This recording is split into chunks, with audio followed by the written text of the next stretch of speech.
Hello, Brandon Franz, Climate Control Heating and Air Conditioning. I'm here to talk to you today about indoor air quality.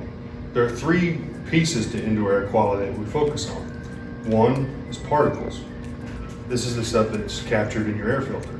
This is dust, dirt, hair, things like that, pet dander, that are in the airstream that get trapped in this filtration system.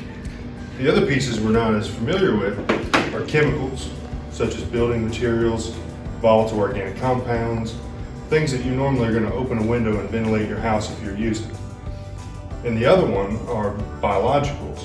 These are things that you might use one of these products to try to clean up from your home. And behind me, you can see the blue light glow.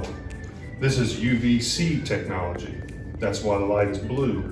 And it is killing bacteria, it is killing viruses, it's killing germs in the airstream, as well as sanitizing smells that may be coming through the air in your home. So these are very effective at cleaning the indoor air in your home and getting rid of some of those things your filter won't catch. If you have any questions, give us a call, 859-277-7192. Thank you.